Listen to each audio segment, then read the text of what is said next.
Have any opinion you want. That's right. That's right. Kevin, if you remember, you're the one who let me know about Eddie's passing. And so I took my shoe off and had him sign my shoe. That chair shot is who you should be mad, which you may be mad about. Holy shit. I was born ready, sir. To say, guys, this was great. The Wrestling Success Podcast. There it is. Good. I think I just had a lot of good friends to spend time with. Like, we always had good fucking times for these pay-per-views. Oh. That's such a sentimental. I love. Aw. Do we have an aw thing? No. I mean, we never had a bad time at pay-per-views. Did we exactly. ever? Whoops. Exactly. And then something to talk about after. We should make that kind of our like point across in the pay-per-view. You should say that. Pay-per-view in our podcast. I'm gonna say, according to this, I mean, Steve remembered this was the first one we watched together. Yeah. I have no remembrance of that. Yeah, I have a hard time too. You're the only one with memory, Steve. I don't know. Apparently. So do we need to close it out and restart it, Kevin? That's what I'm wondering, because we already chewed up. I wish it would even give us a freaking time. Like 12 minutes probably at least. Yeah. Oh, every bit. How about this? Send it out, be recording when we come on, and we'll just jump right into it to get the full hour. You bet. That sounds good. Actually, I'm already recording now, so we're good. Okay, I guess we'll hang up, and I'll send the invites again. I think I have to do it that way. Damn it. I don't know. Do I? God, Kevin. I'm not the Google Master. Who is the Google Master? Yeah, who is? I am. What a twist. Well, then change your fucking policy, brother. Yeah. He's like, no, I don't make money. Who the hell is Gregory Helms? I don't remember that person. Hurricane? Oh, that's the Hurricane. Why'd they call him Gregory Helms? Because that's his real name. But why is it not? No, his real name's Shane Helms. True. Shane Greg Helms. I thought it's the other way around. I thought it's Gregory Shane Helms. Either way, why didn't they? He didn't go on a hiatus. No, it's Gregory Shane Helms. Oh well, then it's because you're only allowed to have one Shane in WWE. Probably. That is accurate. I could totally see that. Yeah. No, that's no joke. That is why Vince didn't want another Shane. That's my boy. Yeah, these matches are okay. I miss. He'd lose his mind with how many Adams are in AEW right now. There should be an Adam team together for the trios tournament. It'd be funny. Of course, Adam Cole's all busted up. How the I don't even get started on that. Ooh. I do want Kevin to watch All Out, the first one. I think that's what needs to happen. What's All Out? Is that AEW? Is that the one with?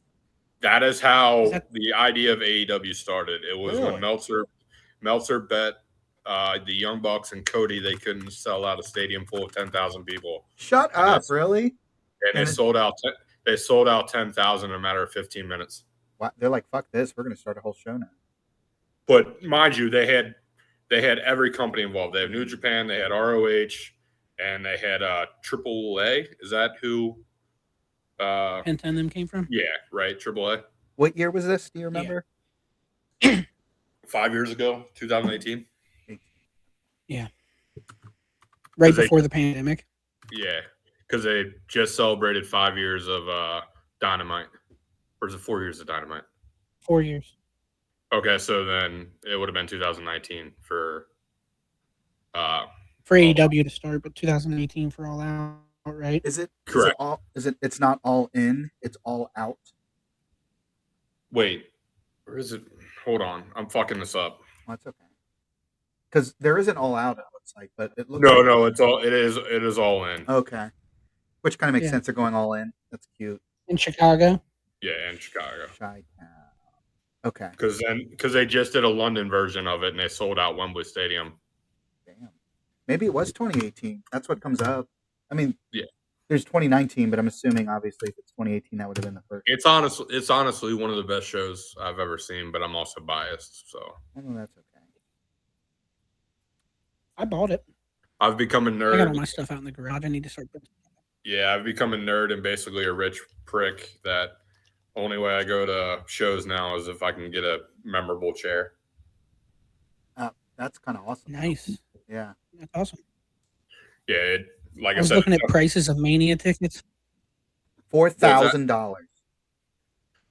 Yeah, the prices of Mania tickets. $1,800 for floor seats. Yeah, fuck off. Agreed. I hope they don't show. That'd be hilarious.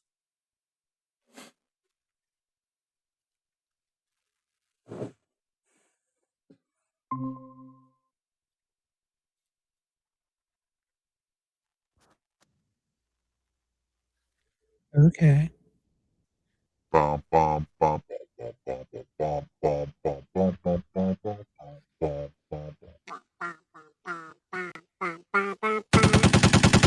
my God. Dead. The end. Hit the introduction, sir. All right, here we go. Ladies and gentlemen, this is our 4th Burning Success podcast. I am not this time Kevin Success, and with me is Steve Hamlin. He is the future Hall of Famer Burning Dragon, Steve Hamlin. And I'm super excited because, as you can tell, we have another individual with us today. He is the future one half of the Tag Team Hall of Famer. That is Eddie Calloway, ladies and gentlemen. So thank you for joining with us today. How are we doing today, folks, gentlemen? I was actually wondering if you were going to call me a Hall of Famer, because if you weren't, I had a whole Marty Jannetty, John Morrison spiel coming at you. Oh, I should. You completely ruined. Let me rewind it. Let's try it. First off, that makes me Shawn Michaels and The Miz, so that's great. Just going. Yeah, well, it happens sometimes. But no, I thank you guys for letting me come on here. I've been watching your guys' shows, and it's been excellent so far. Well, thank you. We definitely look forward to. Thank you. Yeah, looking forward to expand even more, and I think you're going to be a great addition to this podcast. So, why don't we kind of jump in a little bit? So, how we did it, if you recall, is that we kind of gave our own, our assessment of fandom individually. So maybe Eddie, we could have you take over, and then you let us know your fandom with wrestling, and kind of go from there. So ever since I can remember, I've been a pro wrestling fan. It's kind of faded in and out, just like everybody else, though. As you gotten older, it's just like, and then you get pulled back into it because something awesome happens, and then fall out of love with it again, and you get pulled back in. But when I was younger, the only way I got to watch pro wrestling, my parents were split.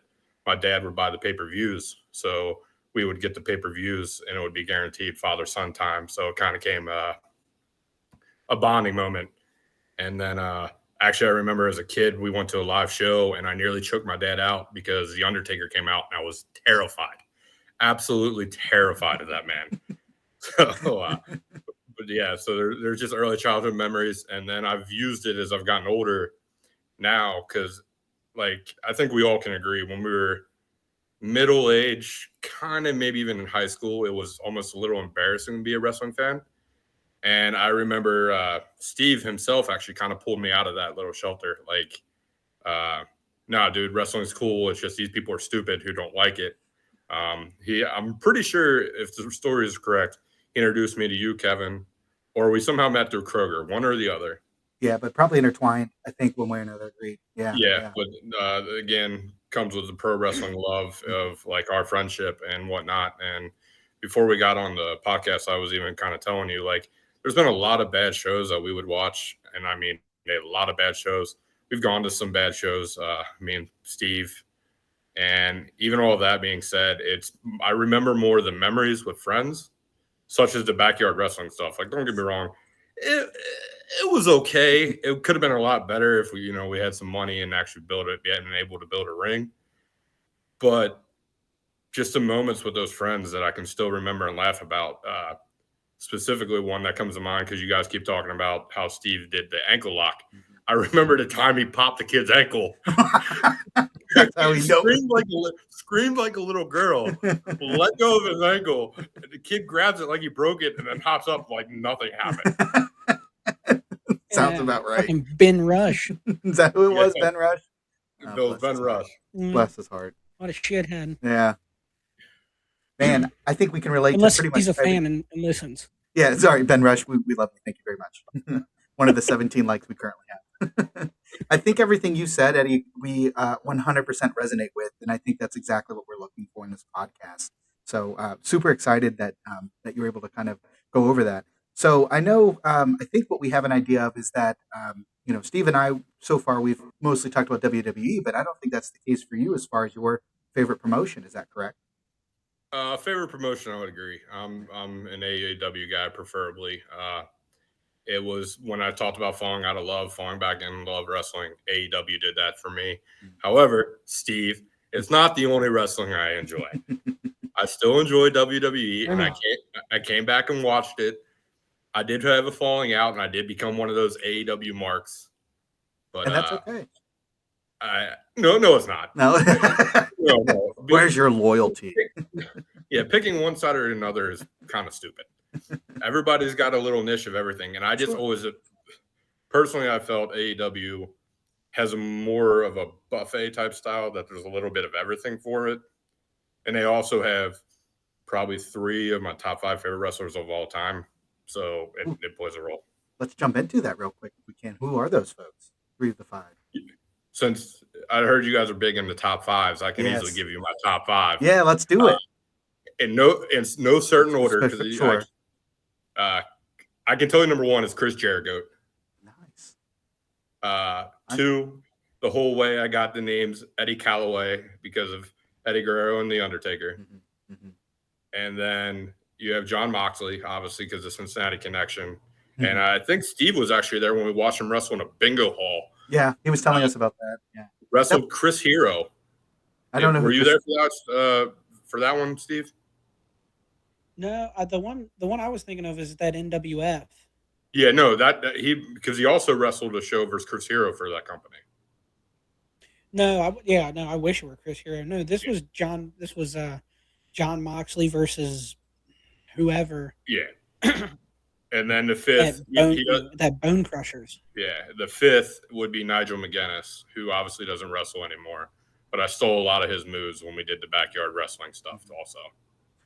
Yeah, I'm not familiar with Nigel. Where is he? What brand does he belong to? He was Ring of Honor, and now he was NXT UK's commentator, and now he's on AEW commentating team. Oh, okay, well, cool. He still got his career going. I don't know if I'm surprised or not that Chris Jericho is up there. Obviously, he's a great performer.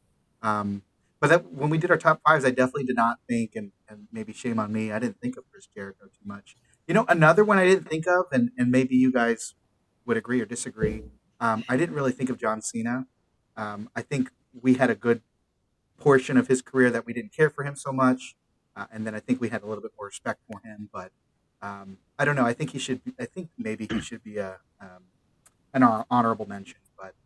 But yeah, awesome, Chris Jericho.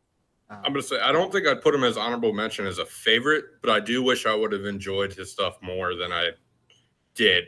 It's one of those things, looking back on it, being a baseball fan, kind of like Joey Votto. He didn't always do it pretty, but it was consistent. It got the job done, and it was entertaining when you go back and look at it. Yeah, agreed. And he sold a lot of jerseys.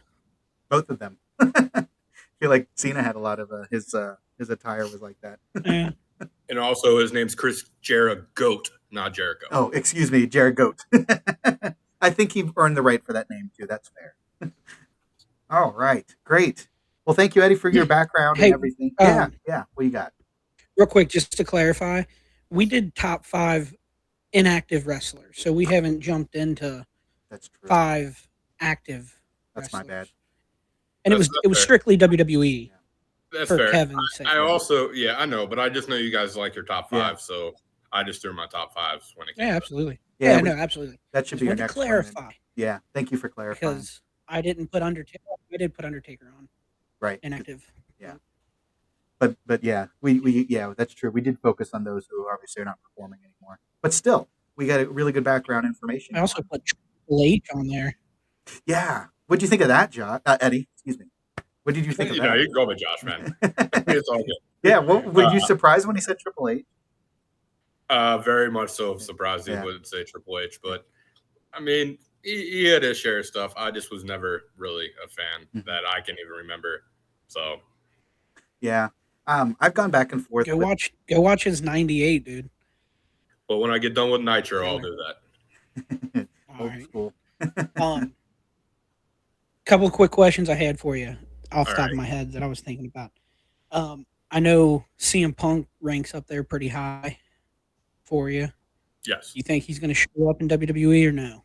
I do. Would you bet money on it? Yes, I would bet money on it. I'm not buying. I know Sean Rest posted something today about everybody's being told it's not going to happen. I'm not buying it. It's just, but if he's not at, I believe it's Survivor Series. Is that right, Steve? Is in Chicago? Yeah. If he's not at Survivor Series, then he's not coming back. That only makes sense. But I don't see why he'd turn away money.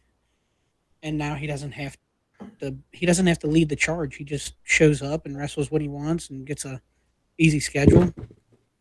Yeah, no, honestly, I hope he does come back. I mean, I'm still a little upset with how everything ended at AEW, and yeah, we'll just stop there before I go into a spiel.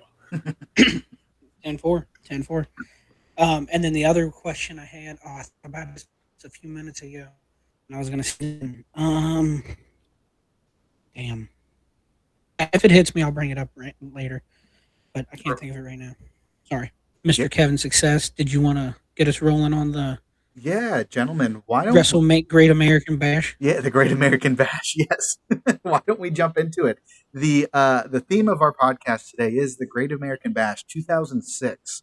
We are going to do it a little bit different, I think. So in our past podcasts, it was Steve and I that kind of did our own review and our thoughts and everything. And Steve also brought up some background information, which I expect we'll be able to do for this podcast as well. But I think what we'll do this time is that maybe we'll have the focus on Eddie and Steve, and maybe I can kind of guide the conversation a little bit, but only get your guys' impact, your assessments on the pay-per-view.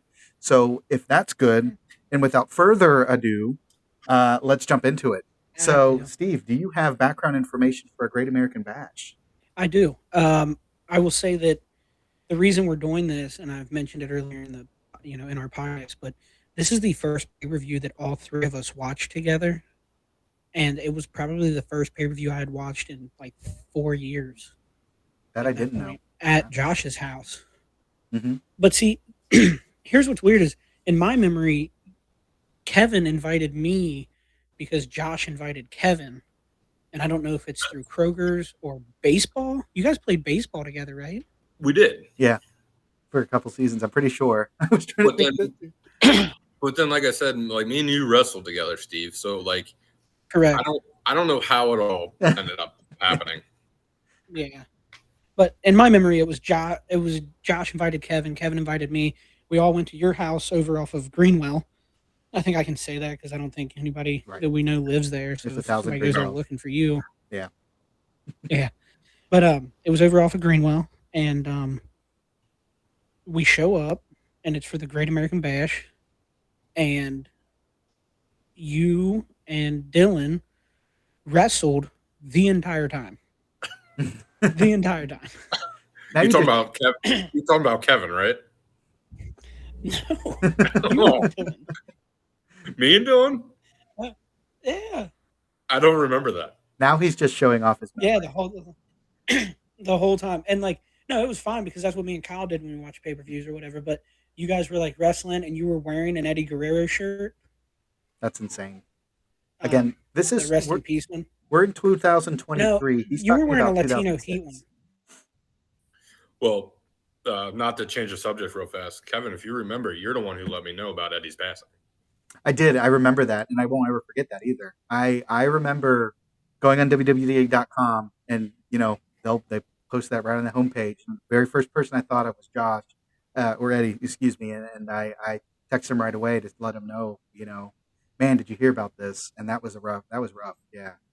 It was to the point I didn't believe you when I called you. Right. Yes. Yes. Because that is a shitty thing to kind of joke about, definitely. So that would have been my response too. Is that's not funny? I'm calling you to make sure. Yeah. It surprised a lot of us. Definitely. It came out of nowhere. That happens. It did. Yeah. Well, I'll jump right into it if you guys are ready. Yeah. This took place in Indianapolis, Indiana. Yeah. It was the Great American Bash 2006, like we've said 13 times. Um, the buy rate was 232,000 buys I think the at last time like $34. I think the last time, I mean, granted, the pay-per-views we talked about was probably 10 years prior, but we were in the 100,000s, not 200,000s, I believe. Could be wrong. Yeah, it was, Yeah. and at that rate, they made 8,117,680. Nice. That's just off pay per view buys. Right. 8 mil. The attendance was 9,750.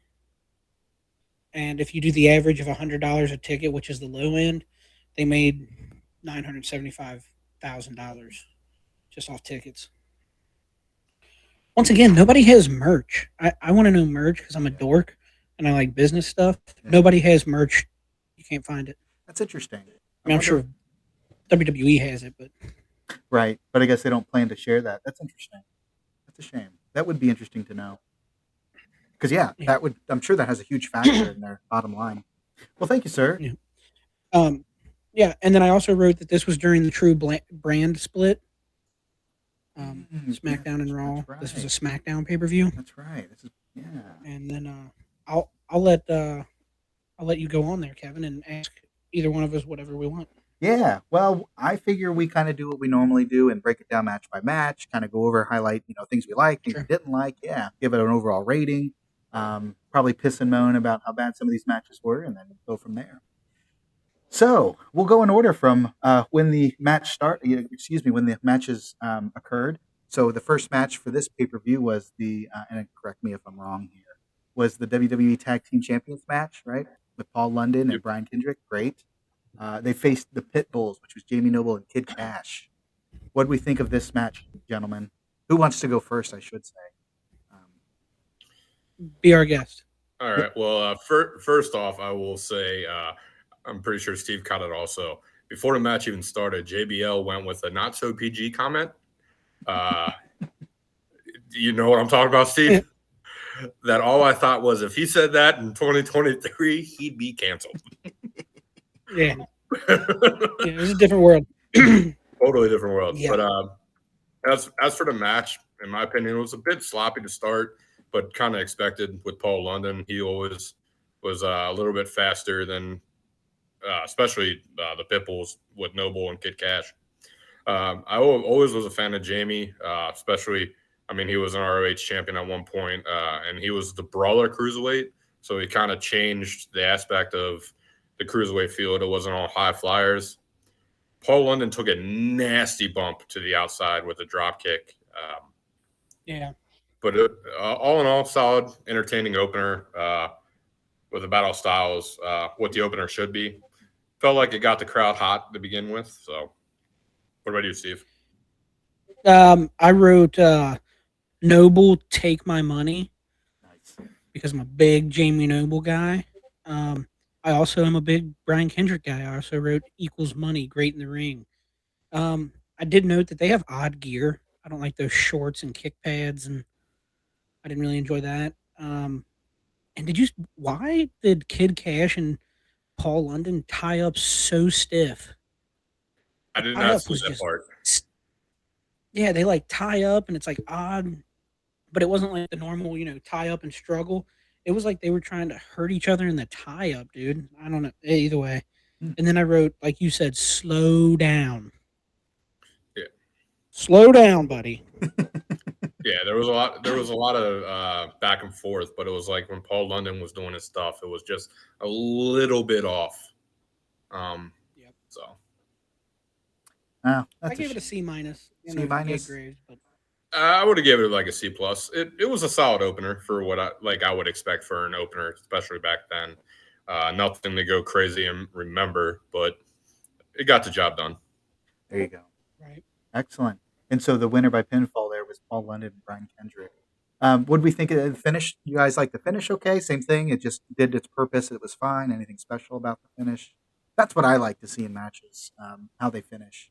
I mean, it was a tag team finish. I believe it was kind of just like either it was a drop kick or a crossbody roll up. Wasn't it, Steve? Yeah, drop kick. So Yeah, not off the not like top I of said, it. nothing crazy because as far as I remember, when it came to like, first off, London and Kendrick didn't even have a tag team name together. They were just called London and Kendrick. And then second off, I really don't ever remember them having a tag team finisher together. They all would just have their whatever their actual finisher was. And combined it. Because I know Right. Kendrick was sliced bread, and Paul London Mhm. was was it Shooting Star Press? Yeah. And then right after that, you get this weird generic Lashley promo where he comes out and talks about how he wishes he could fight and whatever, but he had high enzymes, so they wouldn't let him. Damn those Well, enzymes. buddy. I actually remember Yeah. that. Do you? Yeah. I do not. High enzymes. That's too Yeah. funny. Poor guy. And then I wrote underneath it, I just wrote playa because Teddy Long comes out Yep. and he sets up Fit versus William Regal, which awesome. Hmm. Yeah, that's our next match. Finn Finley and William Regal. I'm a William Regal fan for sure.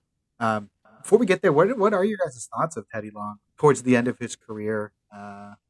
As sort of an entertainer kind of person. Did we like him? I thought he was okay. Eh. Go ahead, Steve. Oh, thank you. I was never a big fan. I just Yeah. didn't. I mean, he was funny and he was a face and like, let's make it a tag team match type of like that was his gimmick and so it was fine. But I mean, he's probably low on the GM top 5. Mhm. He might be top 10 GMs. That's fair. And he did it for a while. Yeah. Yeah, I would have to agree with Steve.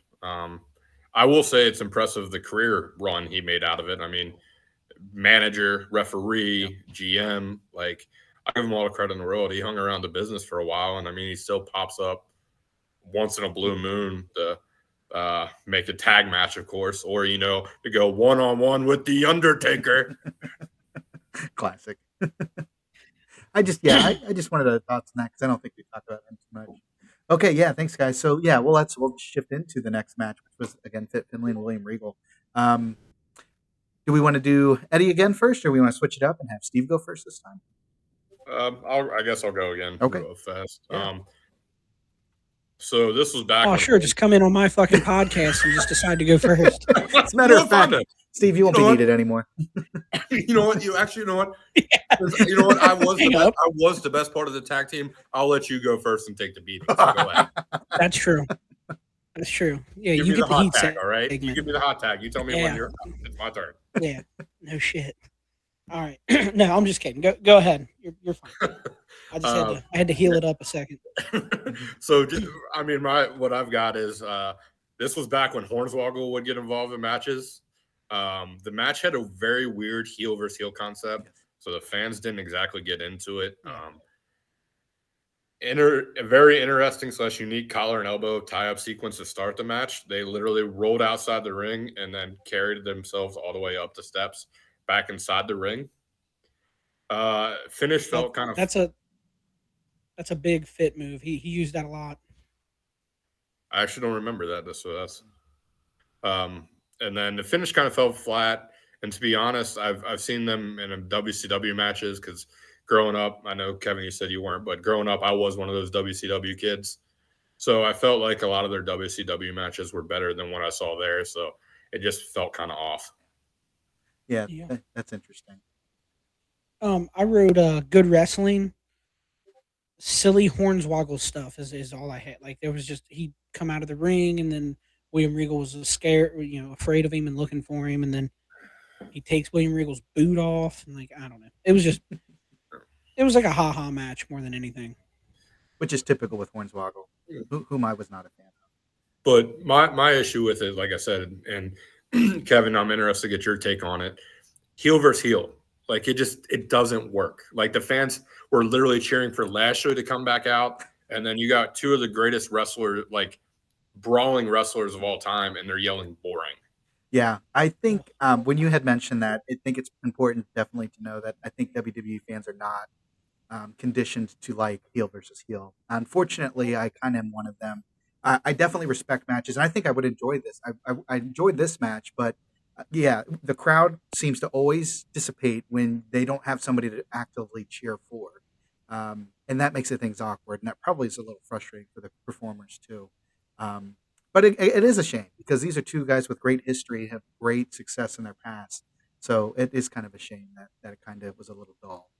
Yeah, agreed. I agree. It sounded like I agreed with my own statement. I agree. I agree. Good assessment. I would assume. So, Um, what are we giving a grade, fellas? I'd give it like a D. I'd give it like a D minus, and I know it's kind of hard, but it just gosh, damn. it did nothing for me, man. Yeah, I've seen I him do went so C much minus. better. Yeah, you're right. You're right. You're not wrong. Did you give it a C, Steve? I think you were doing a C. I'm sorry, C minus. C minus. Yeah, and maybe they're kind of past their prime at this point too. I don't know. So the winner in that match was Fit Finley, and I think we kind of briefly talked about it. Okay, on to the next. Let's go to the next one. So the next match is, and we were kind of talking about this before the podcast. So this is the Hurricane. I guess he goes by Gregory Helms. What's another name that you said that he goes by typically? There's another name I thought we said. Is it just Gregory Helms? Shane Helms. Shane. Yeah, but like you you only said, be one. Right. There's only one Shane in Only WWE. be one Shane. Okay. So he faced off against Matt Hardy, and was there any promos before then? Did I skip anything? Oh, I think there was. I'm gonna say, do you want to talk about the promo, Steve, or you want me to? Yeah, let's jump in it. I don't have any promo written down, so I don't even remember it. Oh yeah, there was a promo with Chavo and Ray in their locker room. Yeah. Kind of talking. Now being an older wrestling fan, you could definitely foreshadow what was going to happen. Chavo kept hyping Ray up, saying he's great for the Guerrero name. He's living Eddie's dream, and basically told him tonight he's here to make sure history is made. Oh, really? Yeah, no, I do remember that. I skipped it. I mean, I didn't write any notes because it was, Yeah. I don't know. Chavo bores me. I wasn't a big Chavo fan, to be honest. I definitely liked Eddie Guerrero a lot more, but then again, I didn't see him. So he went. What other promotion did he go to after WWE? Was it TNA, or was it AEW? Didn't he go to another promotion after WWE? Maybe not. He was in Lucha Underground for a little bit. Okay. Then no, maybe I'm thinking of somebody else. But I mean, what did you think? Eddie? Did you like Chavo Guerrero that much, or No? no? I never liked him, even though I was like we talked about earlier, a huge Eddie fan. Never really liked Chavo. I think he kind of rode Eddie's, his coattails a little bit, and that, as we know, I don't have that much background, so I could totally be wrong. But that's how I always perceived it when them two would come out or whatever it would be. But yeah, definitely foreshadowing, like you were kind of mentioning there with that promo. So kind of see what happens there. Okay, we'll jump into the next match against the Hurricane versus Matt Hardy. Eddie, you want to take it this time? I guess I'll go again, Steve. Third time in a row. Oh, I thought Steve went first last. No. It's fine. It's fine. He is our guest. Maybe I just won't go at all on this Yeah, one. you just see that little red button down there, Steve. Go ahead and click that. Yeah, we're done. So Matt, I thought it was pretty funny when Matt Hardy would mock the Hurricane a little bit, and at one point, Gregory Helms hit a nasty swinging neck breaker off the top rope. Thought that should end the match. Personally, I get it's not his finisher, Right. but it looked nasty. And then they had a nice sequence of countering moves back and forth, playing off the whole they knew each other their entire lives. They grew up wrestling. I forget what the company name was. It Omega Wrestling they used to? Omega. They used to wrestle in. That was the Hardy's company. In the ending, also, another one that felt kind of flat. Gregory Helms grabbed the tights, but Matt didn't make it look like the tights even mattered. He was unconscious, basically, because he hit his head on the turnbuckle post. it made no sense to me. They're like, "Oh, he grabbed the tights," and I'm like, "Matt didn't complain about it. Matt just laid there, knocked unconscious." So he could have just done a regular pin and it would have worked.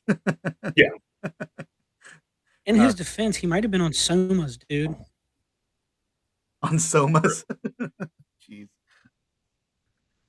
He was pretty heavy into him at that point, I think. That's a 2006, shame. it might have been 2007, 2008 that he got into him real bad. It's But funny. anyway, now I wrote cruiserweight title. I gave it a C plus. I know we're not there yet, but it's just in my notes, so I already looked at it. I gave it a C plus. The hurricane spot was funny. Helm shoots him off into the ropes and hits the ropes, comes running back, and he's sitting there like this. And so Gregory just gets pissed. So I thought that was a cute little spot. It's cute. It's cute. Top rope swinging neck breaker. I put ooh. And then he didn't kick out. He had ring awareness and knows where the ropes are. You know, the outside of the ring, and put his foot on them. So Is that what the commentators ring say? awareness just always cracks me up. Is that what they call it ring awareness, or you know, he's just such a veteran. Yeah, I guess. Call it that. Anyway, but so I always like ring awareness. That's funny to me. Excellent. Yeah, the finish was weird. Yeah. So you said, I'm sorry, C minus. Was that right for you? I put C plus just because it was good action. Like Yeah. they wrestled the whole time. Yeah. And then Eddie, I'm sorry. Did you give it a rating or what did you think? I'd say a C. Solid C. Okay. Yeah. Yeah. So far, really nothing too crazy for this pay-per-view as far as matches go. Why don't we keep going here? Our next one. Oh my goodness. Is it the Punjabi prison match already? Are we there already? Oh boy. Yeah. Oh boy. Yeah. Oh boy. Yes, it is. I'll let Steve go first on this one. God bless. Thank you. I have quite a bit to say. Oh. I have well, before we get into it, the Big Show, Khali standing in the back, Undertaker in his full garb and hat randomly appears in a hallway, and Khali's like, "Whoa, I think." Are you looking for that's an me? actual quote. Yeah. You heard that? You could make that out clearly. No, that was Taker's You're- comment. Was, "Are you looking for me?" It is. Oh, okay, yeah. And then I put Khali as a waste, and he's ugly. That's what I put. But so Undertaker and Khali are about to mix it up backstage, and Big Show out of nowhere attacks Undertaker and like puts the boots to him. And Now, then why is They go Big in- Show kind of involved in that? Sorry to interrupt you. So there was no point. There was no reason that Big Show decided to come. he was the ECW champion, Yeah. and then they tried to pop a rating, so they had Undertaker versus Big Show for the ECW World Title Wow. Okay. on Sci-Fi, and he was feuding with Khali at the time. Khali interrupts, so they both chokeslam Undertaker through a table. So then Big Show was mad because Undertaker came on his show Mm-hmm. and tried to steal his belt. That's good writing. But anyway, so the real reason is because Khali can't work. Right. He's unsafe. He can't move. He has no stamina. I mean, he's 8 foot tall and deformed. Wasn't there like a legit thing, Kevin? I don't know how much you know about the match. Steve, are you going to go into explaining that at all? Well, all I put was there was just weird stipulations. Like, okay, the Great Khali in India, he was an actual like a prison, not warden, but Like a guard. Guard. yeah, like a prison guard. Yeah. And so they know this about him, so they make a match out of it. And it's not bamboo, that's metal. Yeah. It's metal colored like bamboo, and they're just bumping into it. So you have to wait for the doors to get open, but you have to ask for them to be opened. And they open them, but only for 45 seconds. I was about to say I have the full detail explanation of how Michael Cole read it. Then please go ahead, Oh, because boy. I was gonna go with this is a dumb. That's what I was gonna say. Okay, so the interior structure contains 4 doors, all of which are attended by a referee. When a superstar calls for the door to be opened, they have 1 minute to walk through it and into the outer structure. If they don't make it through it in time, the door is shut and locked for good. If a superstar fails to make it through all 4 doors in a lot of time, they must climb out of the inner structure. It makes for good practice, as the only way to escape the outer ring is to climb up and over it. The first superstar whose feet touch the ground wins the match. Jesus. Yeah. So the concept of this match, in my opinion, I think they realized I don't think Khali can make it through the door in a minute. Right. I legit think that was a fear when I look back and think about that match. Yeah. Him having to either bend underneath because how close the door was to the ropes, he couldn't step over it because they were too freaking high. You literally had to climb through. I think they literally had the fear of, oh crap, he can't do this. But we'll replace him with. So I mean, we're still talking about 7 feet guys, Undertaker and Big Show. So they're still cramming him into this match. At this time, yeah, but they're not deformed. Great Khali doesn't have knees. Yeah, he can't bend. He doesn't have flexibility. So that's a good. Say with all due respect, this wasn't Big Show. This was Big Slow. Yeah, this is when he was before way out of shape, and he openly admits it. Heavy. Vince was punishing him basically because how big he was, and he turned it around. So good for him, definitely. Yeah. Yeah. But go ahead and continue, Steve. No, so thank you for giving us the rules because I did not write them down. I just said weird stipulation and escape ? What the fuck is what I wrote. So I couldn't have told you either way. But so to back up, when they go to show this, you know how they show the two I don't know what it is, like a pre-match picture on the Titantron, and you have the two guys, and then it's a Punjabi prison around them. So they show Khali, and then they have Undertaker, and he looks like, and his hair's all fucking frizzed out. He just looked like a dope. And I said, is this a rib? Is somebody ribbing the Undertaker with this picture? He looked like he just woke up and somebody electrocuted him. Anyway, my notes literally say putting Taker in this match must have been punishment. Right. What it had to have been. That being said, they could try. Him and Big Show, they try. Taker had his working boots on. And at one point at the end, Khali comes out because he's going to interfere. So he goes to climb the exterior structure. And so does his little Punjabi guy. I forget his name. Davari. He climbs it. Was it Davari? Yeah, that's Sean Davari. Oh, no, it's not. Yes, that is Davari. We'll look that up. Look that up. Check it. Google it. I don't think it's Davari. It may be. I don't know. Either way. So they go to climb.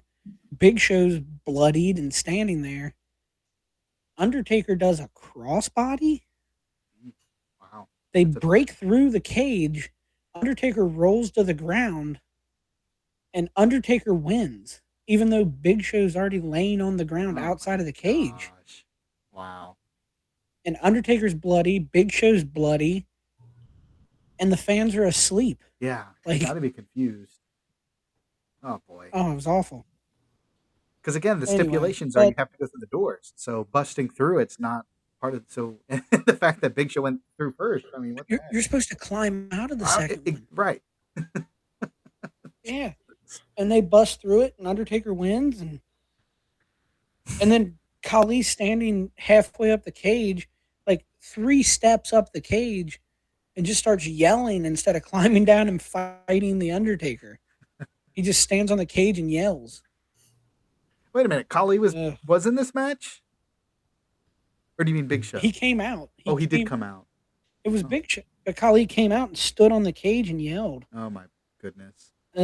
Anyway. I wrote Taker tried, but I gave it a D. So sorry, Jake. Yeah, I mean, basically everything Steve said was accurate, and I basically had the same notes. Yeah. The match was very slow, and I mean very slow. It probably took Big Show 10 minutes to figure out how to take a turnbuckle pad off. Oh, Jesus. That's when you need to just abandon the spot altogether. It's not. Yeah, but not only that, but They're surrounded by a metal cage, That's a good point. and he wants to take off a turnbuckle, dude. That's a But good I Together. did, like Steve said, I mean, Taker definitely has working boots on.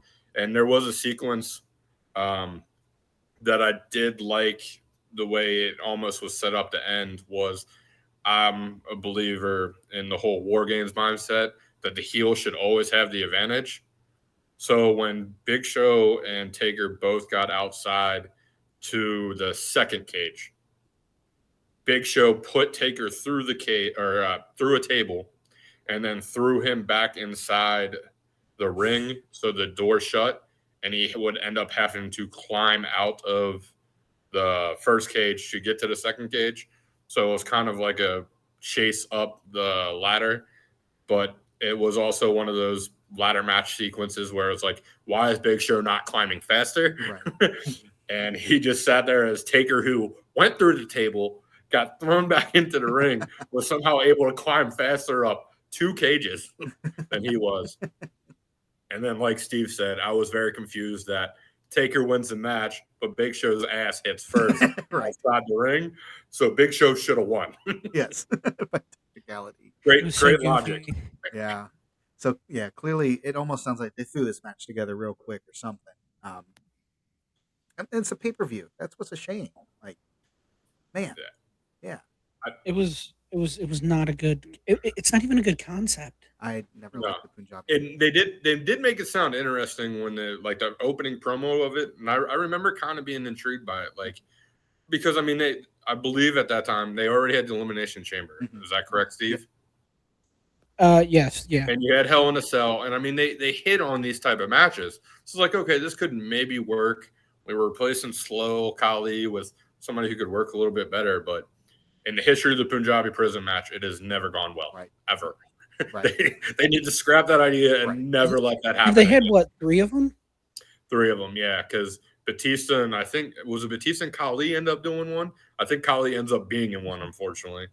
I feel And like then Yeah. Jinder Mahal and Randy Orton Yep. went around and are in one. Did you give a? What'd you think, Eddie? Did you give it a rating? So we got C. I would say like a D also, just like Steve said. I did enjoy the match more than I enjoyed Regal and Finlay, but that was just because I think honestly because Taker was in it. Yeah, and that's fair. We love Taker. What a shame. So Then Yeah. oh, go ahead. Sorry. no, you go ahead.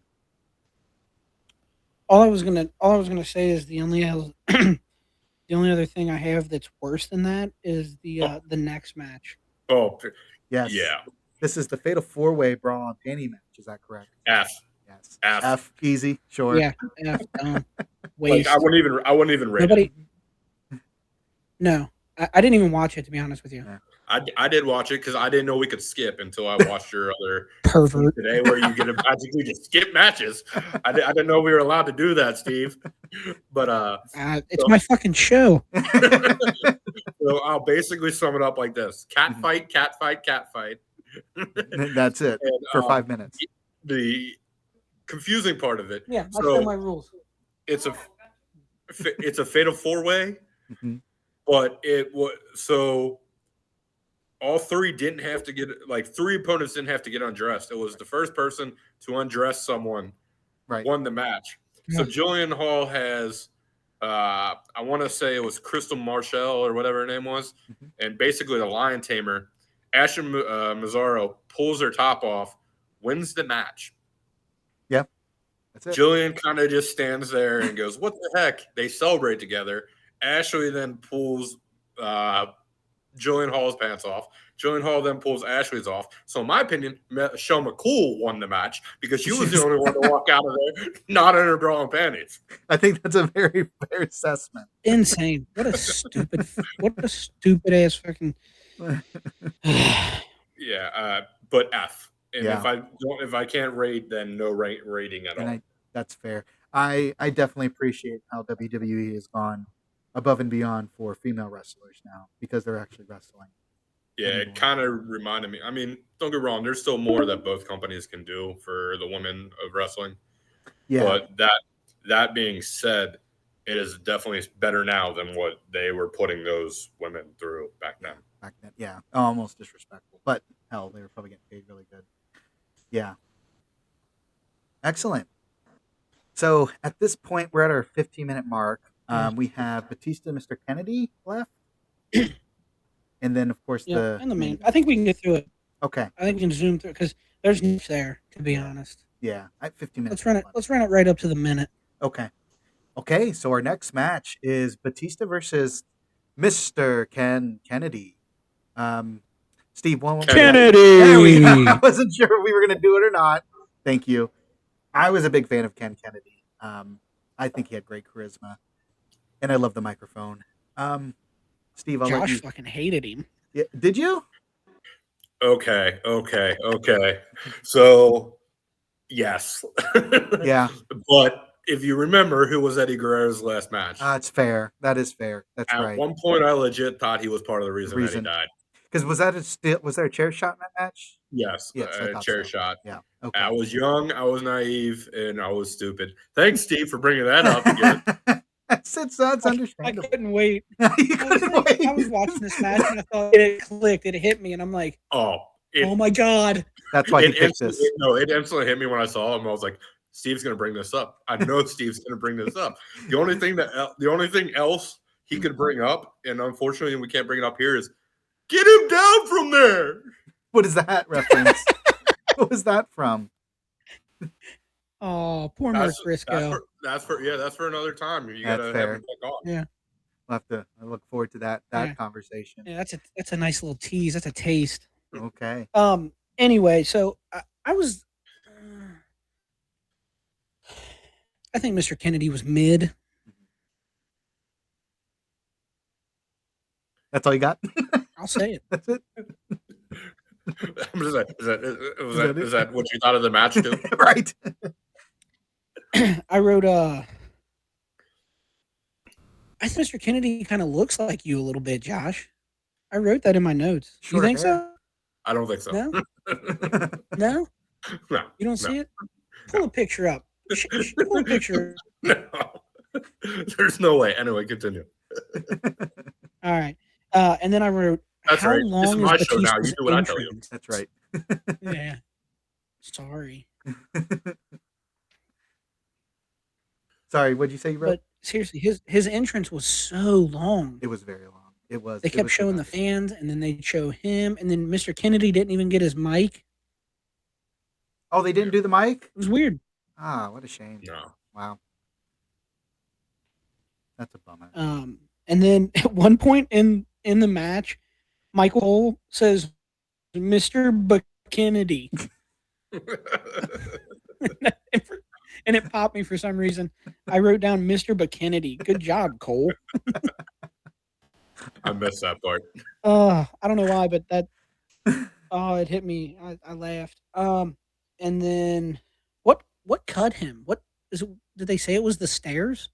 He bleeds a gusher in this match. Yeah, dude. I don't remember what it was. I think it was a hard way though. I don't think. Oh, really? Because he does get aggravated about it, like actual aggression with it. Yeah, I wrote gusher, leaker, gross.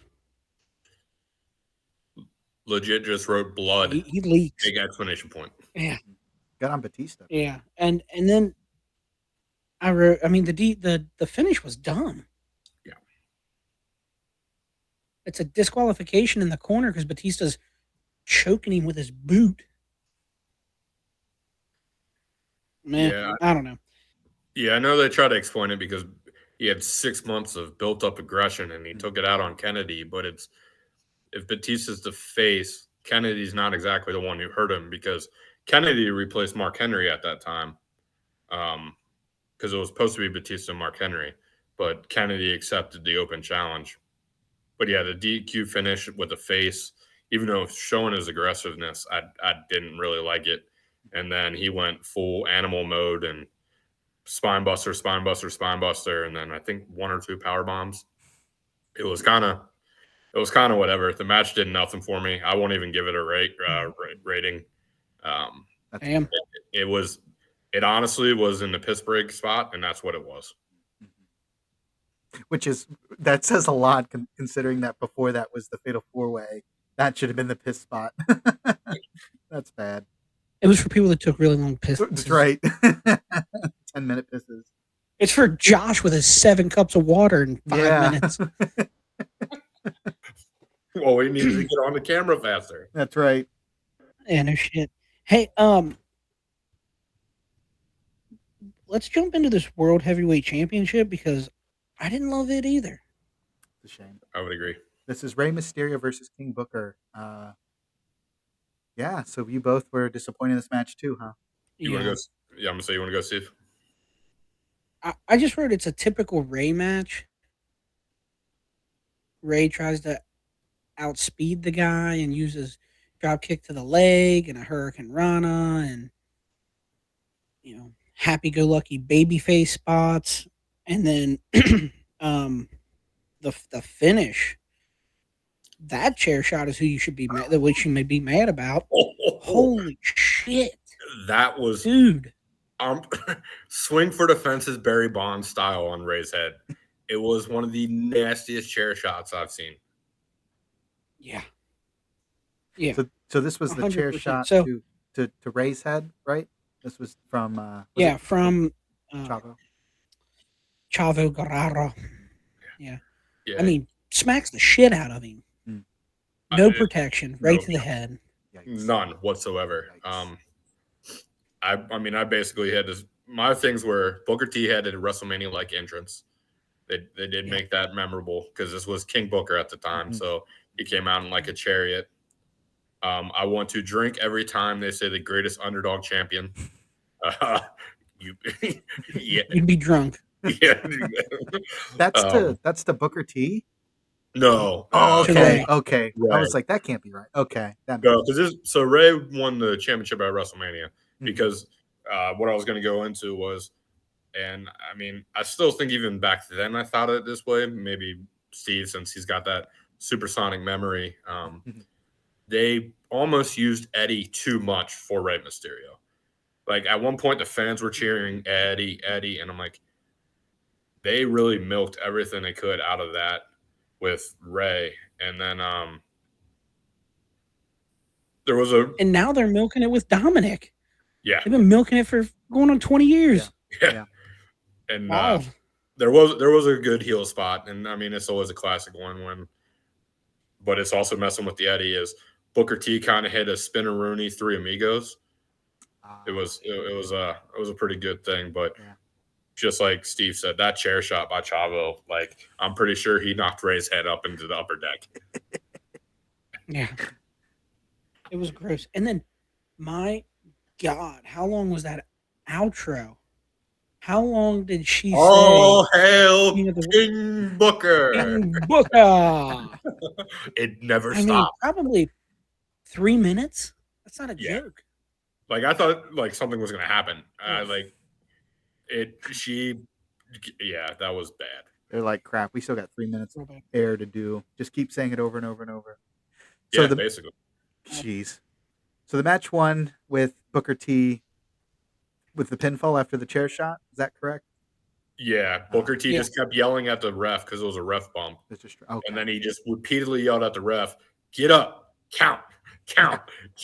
Like just kept yelling at him just to count. And I'm just like, he's counting. Wow. And that closes out the show. Overall, this pay-per-view, even though the only good thing to come out of pay-per-view is our friendship and backyard wrestling and all that, and now this podcast, this thing fucking sucked, dude. Considering. Yeah, it was hard to go back and watch. Like, honestly, the match of the night for me was the opener, and that's not good. No, you're right. No. Hey, you think this is hard? You should go and try to watch WrestleMania 15. I think I'm going to, just so I can be prepared for your guys' next podcast. Yeah, I think that's what we are going to do, is WrestleMania 15. But, man, it sounds like we're on a losing streak here, fellas. Because our last one was okay. I think we gave that a final rating as a C. Maybe it was a B. I can't remember. 99. Royal 99. Yeah. What did we give that? We'll have to go back. So for this one, what's your overall rating, all considering? And I'm not expecting a good high rating here. D+, but you couldn't pay me to watch it again. No, Yikes. absolutely not. And like it's like even like how I think you guys did Mind Games and Steve was like, oh well, at least go and watch the main event kind of thing. None of these matches were worth going to watch again. Like there was never that one match that would stick out. That's a shame. No. Hopefully there were some lessons learned. Jeez. This pay-per-view makes me understand why WWE fandom fell off so hard. Yeah. I'm paying $35 and this is what I get. Nah. Yeah, Nope. I mean, you mentioned it earlier about the brand split. That still was one of the dumbest things I ever did. Like, it was a great idea with the concept of everything, but pay-per-view wise, like, half these matches aren't pay-per-view worthy.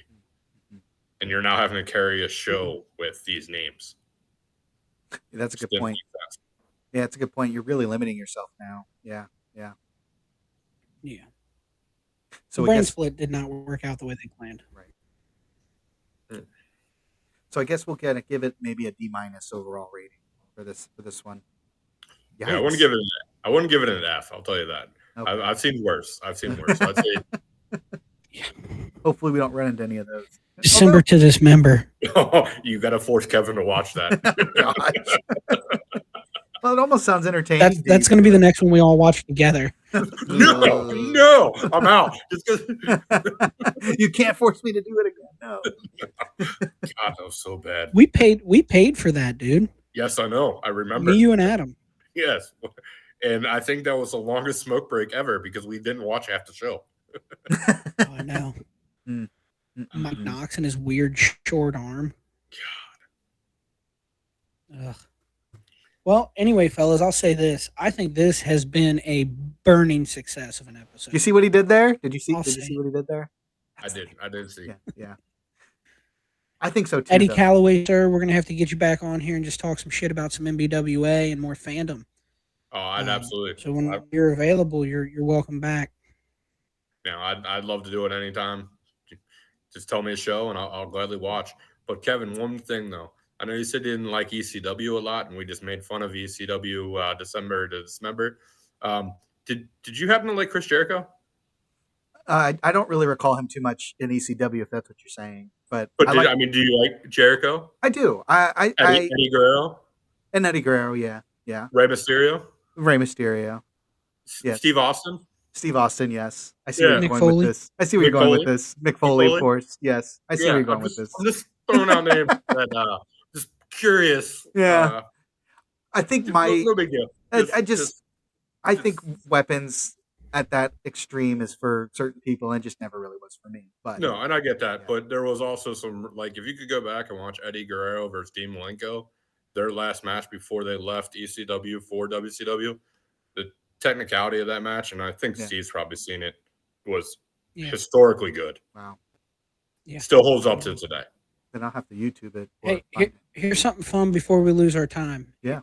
Let's set up something. Let's set up another triple threat match like we got going on here. Josh challenges us to watch something besides WWE. We all watch it.